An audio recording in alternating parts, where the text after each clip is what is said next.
Talks, I'm Mike Collins. Spring is here, a time when young men's thoughts turn to, well, I've forgotten. But what I do know is that this is the time of year that CMS Superintendent Clayton Wilcox thinks about the budget. As you know, last month he surprised county officials by asking for a 15% increase in their contribution to school funding.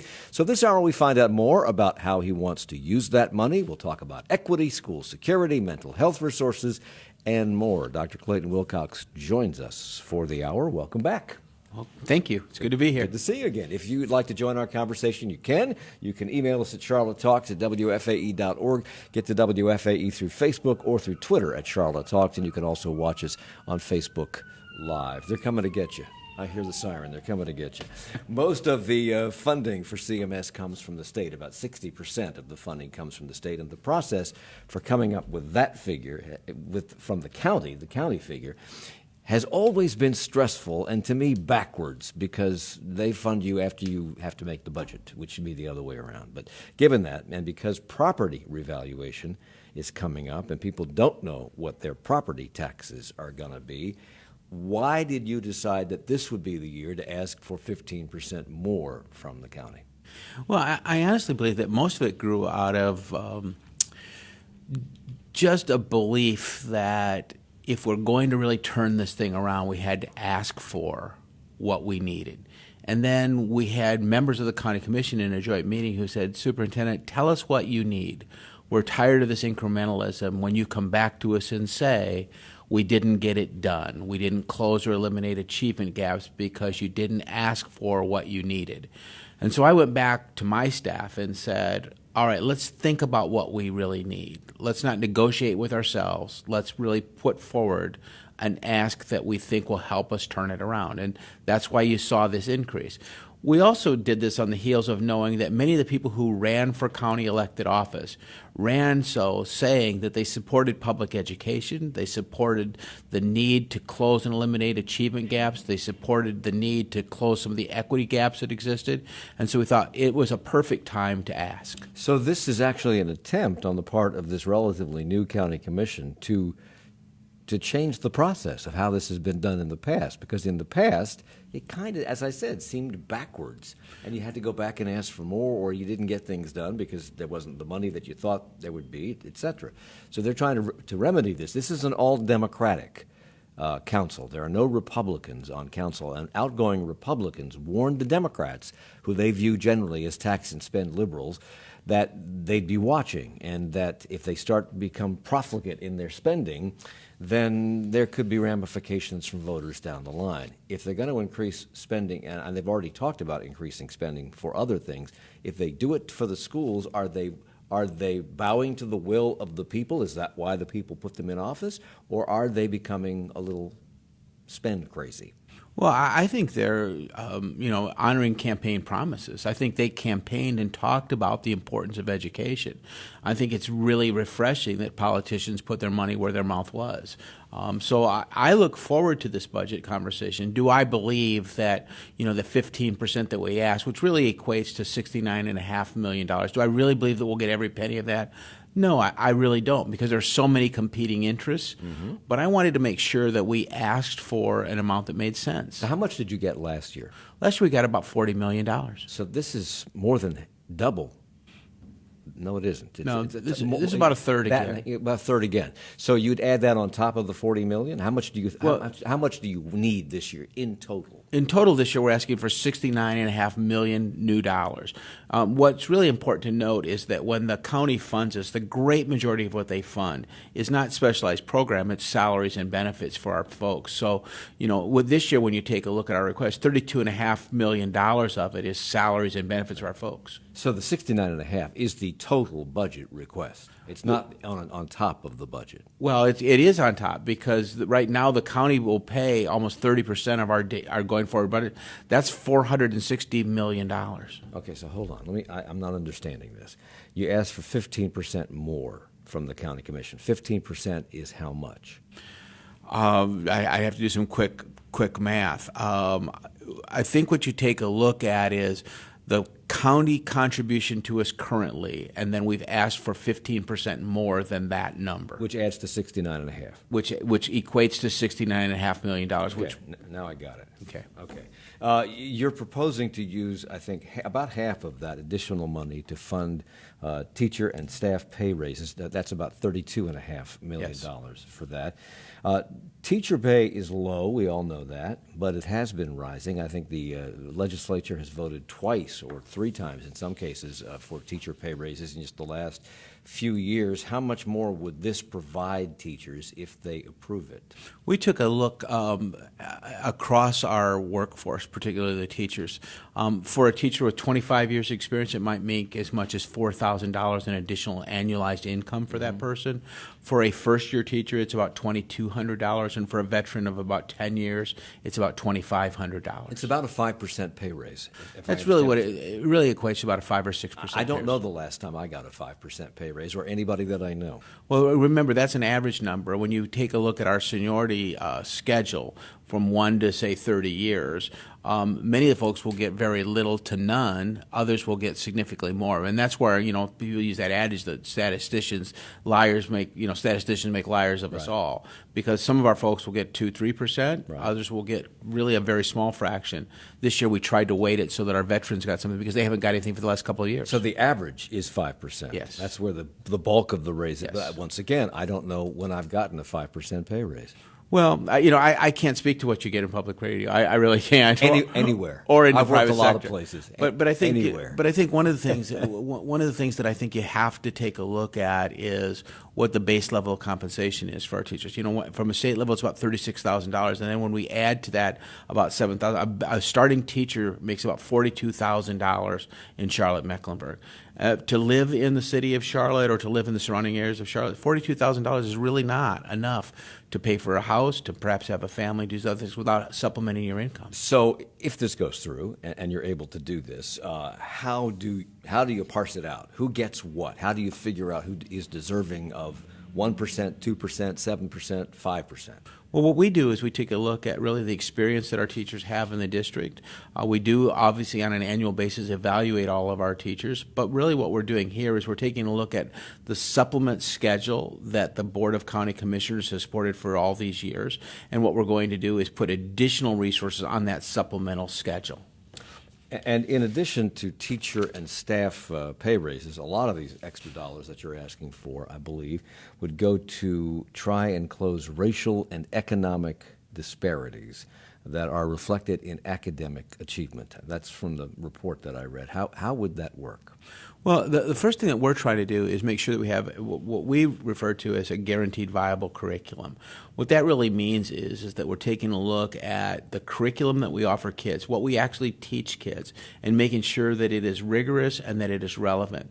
In some cases, we're going to have to purchase new materials. In other cases, it means we're going to have to do a better job of professionally developing our teachers so that they're capable of delivering that instruction along a rigorous and relevant curriculum. So it's a combination of things. It's some purchased materials like a new English series, English language arts series at the elementary level. We want to get back away from that day of whole language to really teaching phonics, phonemic awareness again to some of our earliest learners because we don't think we've done a very good job with that. Why do we keep going back and forth? I mean, English is English. I learned phonics when I was in the first, second, and third grade, and I know that with math, we started one way, and then the new math came in, which was completely not understandable to parents, and then that went away. Why do we keep going? Why don't we just teach the way it's been taught for 1,000 years and make it work?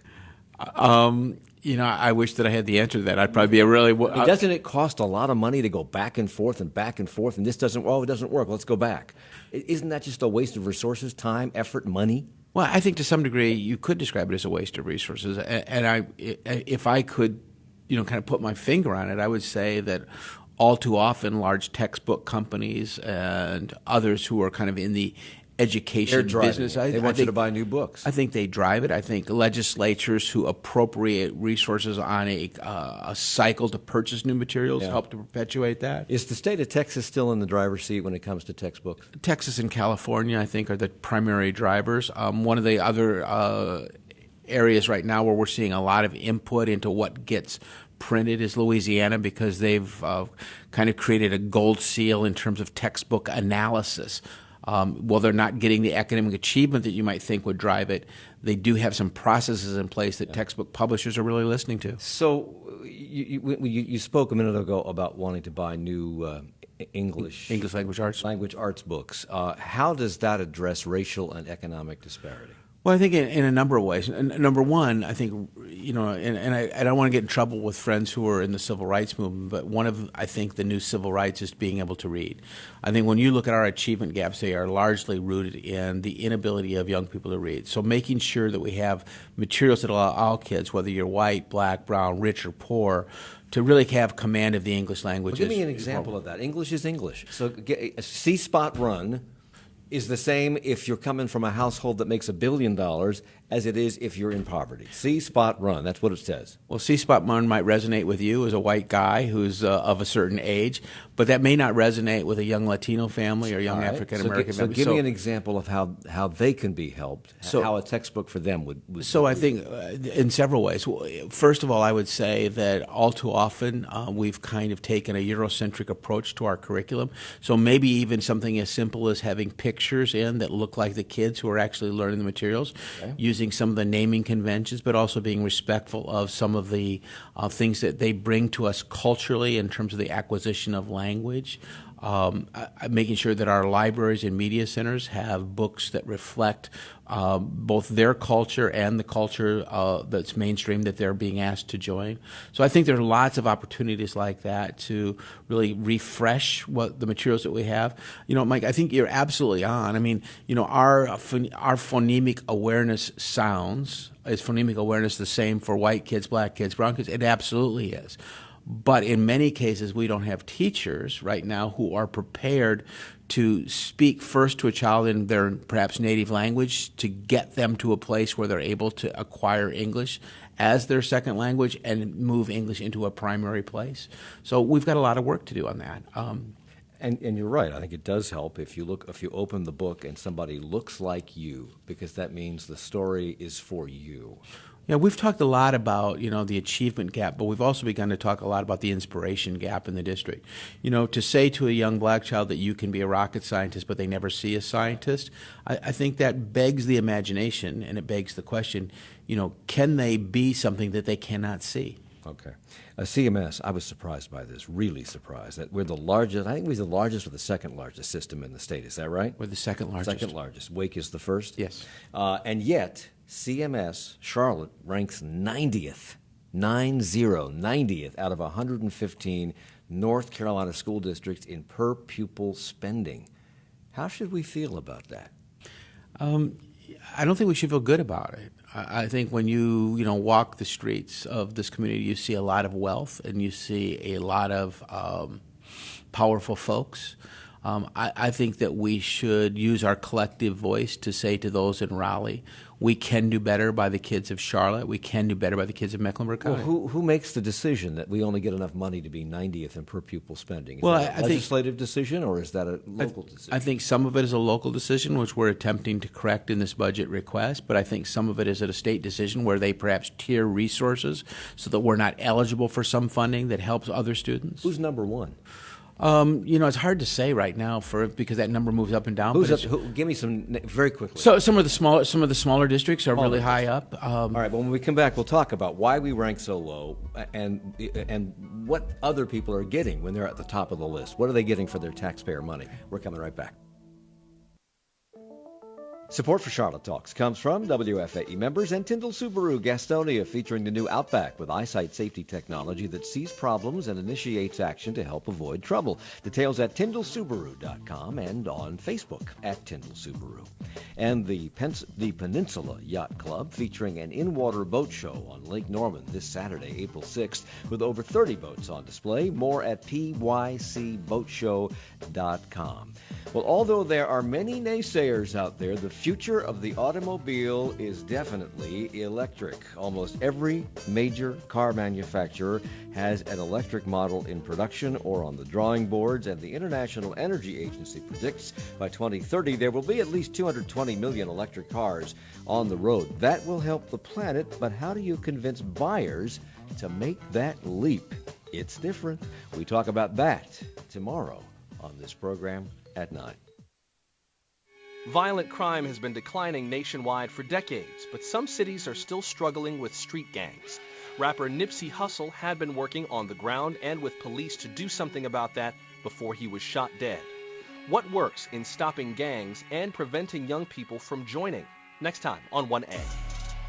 That conversation coming up at 10 following Charlotte Talks with Mike Collins on 90.7 WFAE, Charlotte's NPR news source. It's Charlotte Talks on listener-funded 90.7 WFAE and 90.3 WFHE. I'm Mike Collins. Clayton Wilcox, Dr. Clayton Wilcox, CMS Superintendent of Schools, is with us, and we're talking about budgets and money, and we'll get into other topics with regard to the schools as we go through the hour. But I mentioned just before the break that we are the second largest public school system in the state. We're 90th out of 115 in per pupil spending. Why do we rank that low? I think there are a number of complicating factors. Some are funding formulas that reward lower wealth tier schools with more state funds. Some has been, I believe, kind of a local phenomenon of what amounts to a begathon, where we go to the county commissioners and ask for money, but before we do that, we have a negotiation with self about what might be reasonable. And so I think for some period of time, we've not asked for the money that we need to go forward. Do you think the average parent in Mecklenburg County, particularly a parent in the system, knows that we rank 90th in per pupil spending? I don't think that they do know that, because quite frankly, I didn't know that until just recently. Do you think that because you've presented this request for 15% more funding to the tune of $69.5 million from the county commission on top of the money you're getting from the state, do you think that this statistic might sway taxpayers into saying, yeah, I guess we got to ante up? Well, it's interesting because I think there will be some of that, and I think some of that was reflected in the last election, that people voted for people that they saw as being willing to fund education differently. I think people were tired of seeing some of the animosity that went on between the school board and the county commission. Nationally, whenever I talk to people nationally about education, CMS is always a shining star. They always point, well, you've got a great school system. And yet around town, when people talk about the CMS, they generally have lukewarm feelings about it, to put it kindly, unless their child is at a CMS school. That school they like. That teacher they like. But the system, not so much. And public education in general has gotten this bad rap. If we got the kind of money that you need per pupil to do the job, would that go away? Or do you think that money is the answer?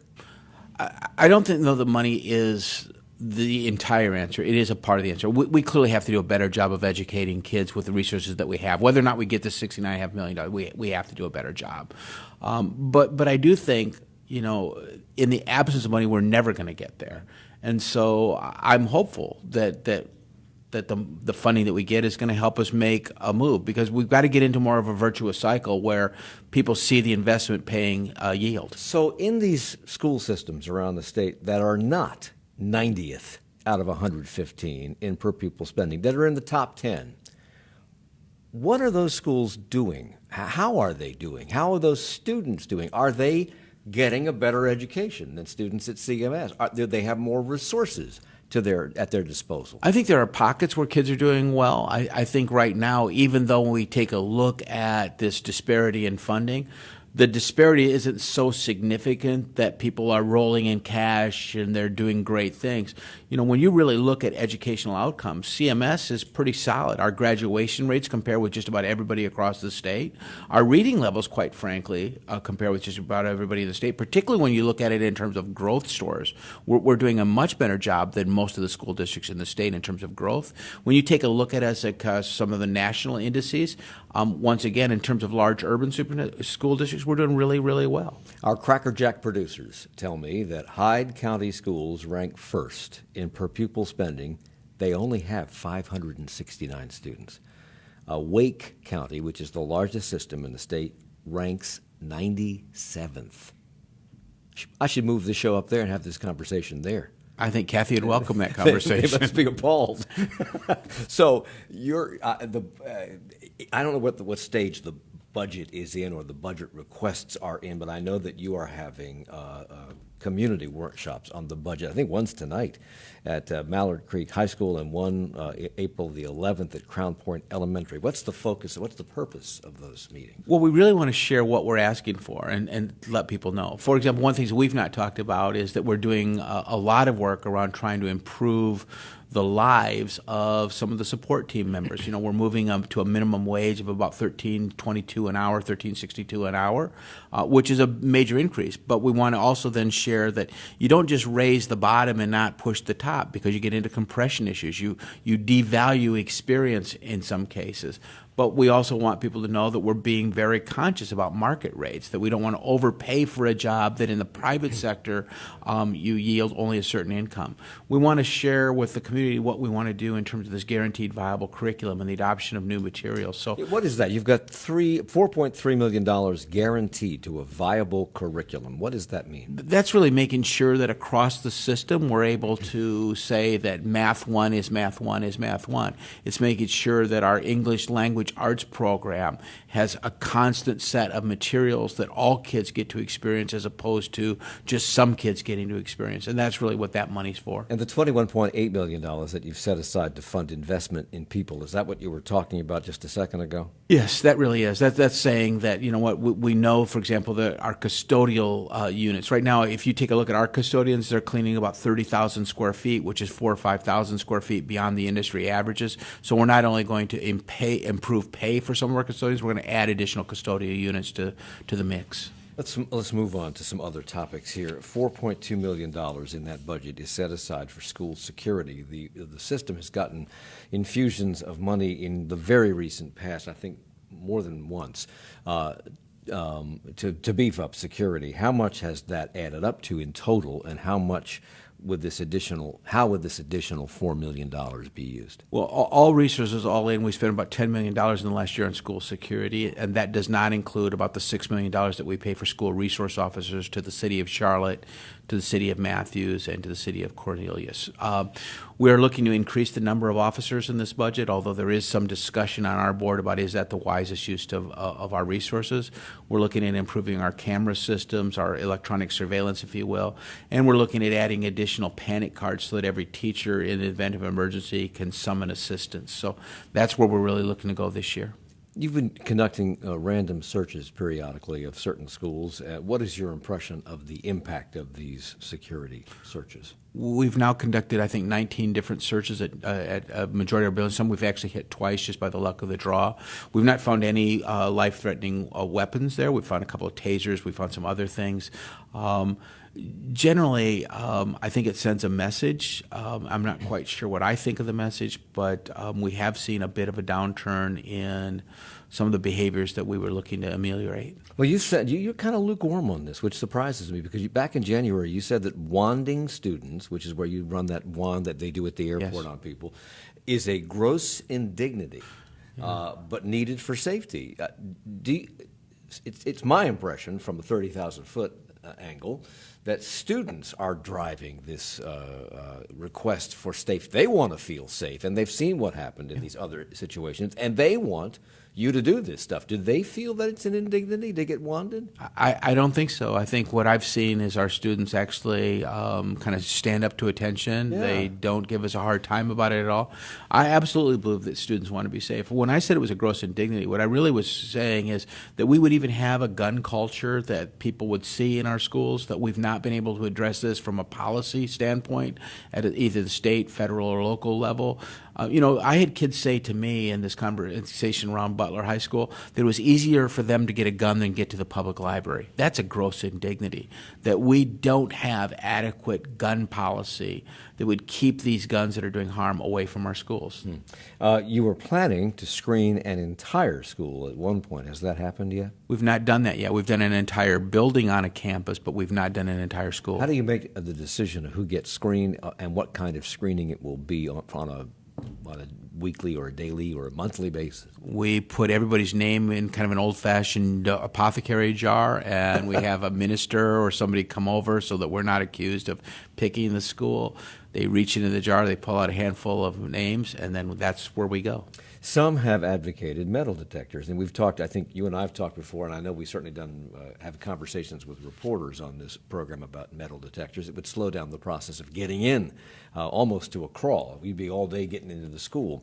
Has that idea been completely abandoned, or are you looking into maybe portable metal detectors that would be set up at every school entrance of a building on one morning and move to a new school on another morning? I think our thinking has really evolved on that. I think what we're thinking about, if we would do something like that, and that's a very big if, we would probably use it as part of the random search where we'd pull a classroom out, have kids walk through the metal detector, perhaps be wanted if we came up with something.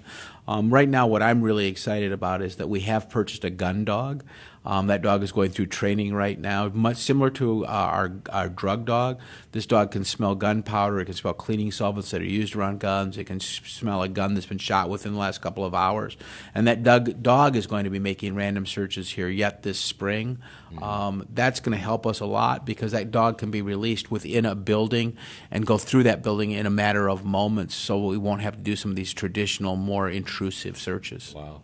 What's left to do in terms of hardening campuses in the CMS system to the point where parents and students and teachers and staff can feel relatively, you will never be completely safe, but can feel relatively safe? Well, I think we have to continue to build relationships with kids. I think we have to continue to add social workers, guidance counselors, and others to our rosters. I think this request to add additional security consultants is on our campus is an important part.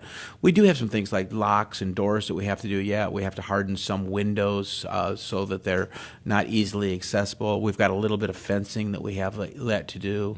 I think, Mike, for me, security is going to be something that we just have to do all the time. We have to be vigilant. And it's going to be a variety of things that we're doing to keep our kids safe. When you got into this business, I don't know how long you've been involved in education, but you started as a teacher, as most superintendents do. When you got into this business, did you ever think that school security would take the spotlight? I never even dreamed in my wildest imagination we'd be doing this kind of stuff. Yeah. And this is another example of a societal problem that has been put on the backs of the public schools. Yeah, absolutely. It's one of those things that consumes a lot of my time every day. I'll tell you, late in the night actually is when I do a lot of thinking about school security because you wonder what if, are we prepared? What do we do? I never thought that I would be spending a great deal of time. I never thought that I'd be dealing with issues related to border and customs enforcement. I never thought that I'd be dealing with homelessness. I never really thought that I'd be dealing with hunger that is so perverse that kids can't think straight. Right. But those are the things of a modern-day superintendent. Wow. Let's talk about guns in schools. CMS reports that the number of students bringing guns to school fell by half last year compared to the previous year. We found some guns in school this year. Is the trend going up, or are we at stasis? Where are we?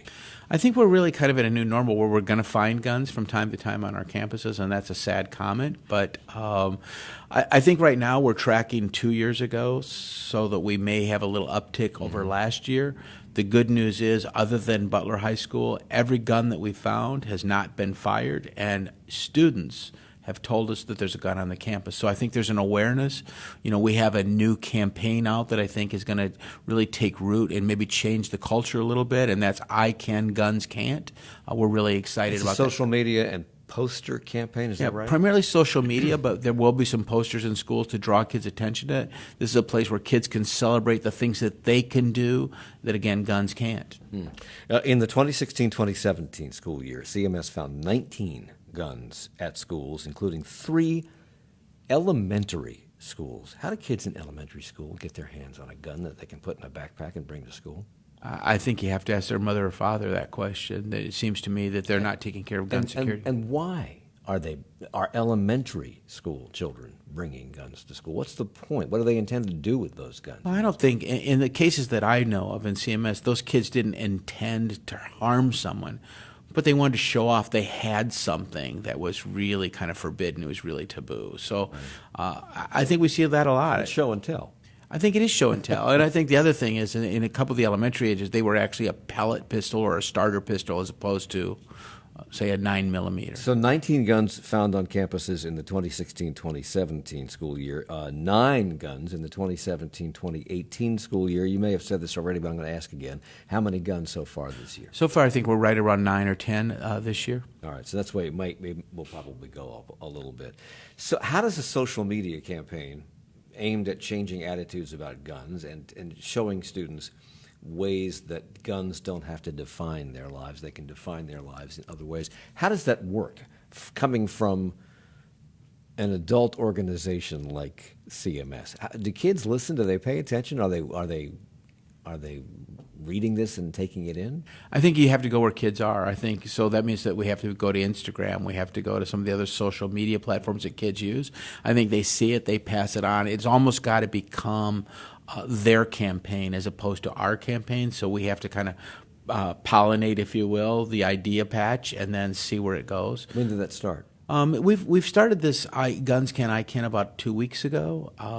We'll continue through the spring, and hopefully it'll be a piece that sticks with us. Too early to tell how it's doing, what kind of an impact it's having? I think it's too early, but we've really seen some neat things where kids are able to use the app and actually start to talk about what they can do. And so we're starting to see some kids engage with the platform. I think that's a positive thing. You're also proposing to put 25 school resource officers in elementary schools. And one of the board members, Carol Sawyer, says she doesn't believe more resource officers in those schools will make them safer and would rather see those 25 positions be deployed in supportive roles rather than policing roles. What are your thoughts on that? Well, I understand exactly what Mrs. Sawyer is saying. There are other board members who feel differently. Personally, we put them there not just because of the threat of gun violence, and I think we've not done a good job of explaining that to our board members yet. We will at an upcoming budget workshop. But, we have all kinds of issues that take place at elementary schools, custody issues. We have issues that are happening in nearby proximity to our elementary schools that require us to go on a lockdown. It'd be great to have armed presence there just in case that spilled over onto our campus. So I'm an old person. Yeah. A resource officer is a school policeman. A school policeman. And they are armed. They are armed. They are armed. They're a traditional policeman from CMPD. How many schools have them? Right now, all of our high schools and middle schools have officers, and a couple of our high schools, I believe 4, have 2 officers. And you want to put them now in elementary? We would like to. I think that, the other piece of that is that, oftentimes young people grow an irrational fear of police. I think knowing police officers early can help that. Is this happening all over the country, or is this an urban school system problem? I think it's happening all over the country. All over the country. I think it's happening. What should that tell us? I think it should tell us that we've got to do a better job as a society making sure that schools are sanctuaries and that, parents have to be parents. I mean, did you ever think, I'm going back, did you ever think when you got into this business that every school needed a policeman with a gun? No, I never thought that, nor do I really think it today. But you got to do it because you got to be safe. You can't be safer than sorry. Yeah, you have to be. You absolutely have to be. Yet I know there are people who will cite research that an armed officer has not stopped a school shooting yet. Right. But having them there more quickly may reduce the carnage. Dr. Clayton Wilcox is our guest. He's the superintendent of CMS schools. So much more to talk about, including equity, economic mobility, ICE, race relations. I hope we get to all this in the next 20 minutes. We're coming right back at Charlotte Talks. Support for Charlotte Talks comes from WFAE members and the Charlotte Symphony. Christopher Warren Green returns to lead the orchestra and symphony chorus in Mozart's final work, his Requiem, April 12th through 14th at Belk Theater. Tickets at charlottesymphony.org. And Autobell Car Wash, where customers can choose from a variety of exterior washes and interior services with hand dry, maintaining the vehicle's brilliance. More info at autobell.com. A day before he was to meet with Los Angeles police about how to reduce gang violence, Grammy-nominated rapper Nipsey Hussle was shot and killed. He was a musician turned community activist and had been associated with a gang, though it's not known if the killing was gang-related. The CDC has called gang violence a significant public health problem. What is being done to combat street gangs? That's the question they'll try to answer on 1A, coming up in 20 minutes with Joshua Johnson and his guests. And we will continue our conversation with CMS Superintendent Clayton Wilcox right after this. Former Nightline host Ted Koppel will be the special guest at WFAE's annual dinner on Thursday, June 6th at the Charlotte Convention Center. He'll discuss the state of journalism and the health of our nation's democracy with WFAE CEO Joe O'Connor. Proceeds from this event will benefit WFAE's award-winning news service. Ticket and sponsorship information at WFAE.org. An Evening with Ted Koppel is sponsored by SunTrust with additional support from Greer Walker. It's Charlotte Talks on WFAE and WFHE. I'm Mike Collins. Dr. Clayton Wilcox, CMS School Superintendent, is with us today. In early March, it was revealed that North Carolina lawmakers, some lawmakers, proposed to pay teachers more if they chose to carry a gun. It's part of the School Security Act of 2019, which includes active shooter drills, school lockdowns, and security changes. And they would be offering these teachers who are willing to carry guns a 5% pay raise. Where does this idea stand? I think there are still some in the legislature who are talking about it. I think there are some who would love to see it come into fruition. Myself, I think it's bad public policy. I think it is just the wrong thing to do.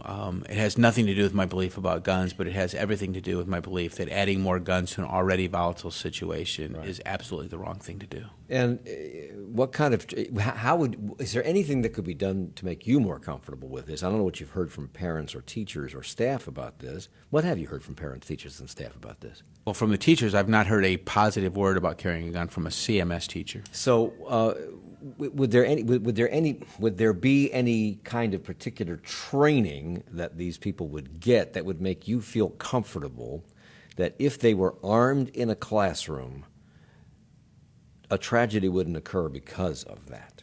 An inadvertent tragedy wouldn't occur. The answer to that from me is a no. I don't think that a teacher could be trained well enough to respond in that moment of tragedy. I think the unintended consequence of putting a gun in a classroom that's already volatile creates the possibility for a lethal confrontation between teacher and student or between student and teacher. Or just being in the line of fire. Absolutely. I think there are just so many things that are wrong with it that I could not embrace it, and I would hope my board would not embrace it. Okay. Before we move on to other topics, Fred emails, ranking 90 out of 115 by itself is meaningless. What is the comparison in terms of dollars? Wouldn't one expect large systems to rank below small systems on a per pupil basis? I think that is true. I think that the way the funding mechanism was set up is to help some of the smaller districts who didn't have the resources to better be able to provide the services to their kids. And I did say early on in the program that the disparity between the number 1 ranked school and the number 2 ranked school or the number 90th may not be that great in the overall spirit of things. But I do think there is something to be said about the fact that in a community as wealthy as Charlotte, given the challenges that we face, we probably ought to rank higher than that. And maybe it's because of a local contribution. Maybe it's because of rethinking how the state divides money up. Again, I think it's a conversation we have to have. Let's talk about equity. You've said that CMS students need investments in equity. Define equity. I think equity is we know not all of our kids begin the race at the same place, and so we have to help some of our kids, provide them with some of the background experiences they need to be successful in school. So equity to me is really giving kids what they need, not giving kids the same. I've said a lot that the greatest inequality in this school system is to treat everybody equally. If you took a look at my kids who have traveled the world with their father, whose dad makes a reasonable salary. And who has books in the house. Who has thousands of books in the house, actually, not only children's books but adult books, who have 2 parents, one mother who can be there both before and after school because she does not have to work. She chooses not to work. I think they have a great advantage over some of the other kids. And so in some ways we have to help overcome some of that. So it's not just about leveling the playing field in terms of making sure that every teacher is equally equipped or that every school has textbooks and pencils and note paper, et cetera. It is catching people up and giving them, not just catching them up, but giving them an experience that of the world that they may not get outside of the classroom. Well, absolutely. How do you do that? You can't take every kid to Europe. No, you can't. But I will tell you, in a day of modern technology, it is possible for every kid to see the Louvre. It is possible for kids to see things that they've not seen before. You know, my kids went to the Smithsonian. My kids went to a number of places where they got to see some of the federal documents that have defined our history. A lot of kids can't do that here in Charlotte, but now they have access through the internet to seeing those things. Didn't they have access to that through television for the last 50 years? You know, I don't know that. And movies? Well, yeah, if you accept the version that Hollywood is telling a true story all the time, or if you accept the version that everybody has access to cable television, or back in our day, over-the-air broadcast, if you accept that what you get is accurate and factual, then yeah, people have had access. But even then, you know, I know this growing up in Iowa, will date me a little bit, but we had to go to my grandparents' house during my early years to watch television because we didn't have one. Okay. Is this what you mean by wanting to break the linkages between student achievement and economic status? It is. You know, I think all of us know that there are some members of this community who need extra assistance. That doesn't mean that we're giving them a handout. It does mean that we're giving them a hand up. And you've reported that white students in low poverty, we all know this, white students in low poverty schools have the best chance of getting the best teachers and getting out with a degree that leads to a college education and a diploma there as well, whereas blacks and Hispanic students at high poverty schools are left behind. Not news. We've known this for years. Haven't we been trying to change that? We have been trying to, but you know, I'll tell you one other thing, Mike, that people don't see in the study, and it's there in black and white. It's that white kids in schools where there's a high incidence of poverty also don't perform as well as white kids who are in schools that are relatively more wealthy. So there is an impact here of what poverty does to families, and that's where we began talking about this income gap. And again, I'm not here to advocate that everybody makes the same thing. I'm simply here to say that, you know what, we acknowledge that fact, and then we have to help overcome some of those challenges. And the school board recently approved a policy that calls for ways to measure and monitor equity in schools and to focus on aspects of equity that can be documented: student assignment, educational opportunities and expectations, student wellness, school facilities, human resources, family engagement, etc. Is this the first time that we have monitored and measured these things? I don't know that it's the first time, but I think it's a really important step for this board, and I think they should be commended for the deliberative process that they put, because what they're trying to do is look at what are things that matter in the 21st century. And that's something that I think all too often got lost in this conversation. This board really struggled with some really difficult issues. You know, they're not about counting the number of pencils in a classroom. They're not about counting the number of workbooks that are available to kids. They're talking about things that really matter in the 21st century. I'm sorry, go ahead. I just said I think they should be commended, and yet there have been some who have said they're too slow. I think this is a tough process. I think it took the time that it took. Is CMS, is the school board, are you developing the policies and procedures to make this happen, or are you taking them from other school districts where they've already done this and they've discovered that it works or it doesn't work? In other words, are you using best practice, or are you just kind of making this up to see what happens? Well, I hate to say that we're making it up, but Developing your own policies. So we are looking at what's working in other school districts, but quite frankly, a lot of school districts aren't getting this right. So we're working really hard behind the scenes. When we start talking about a guaranteed viable curriculum, that's not new to Charlotte, but I will tell you, I don't know that anybody who's done it really well. And so we are trying to say, how do we do it better? when you take a look at the board's policy, that's their role to set policy. It's my job as their superintendent to implement that policy. So I'm writing procedures and practices.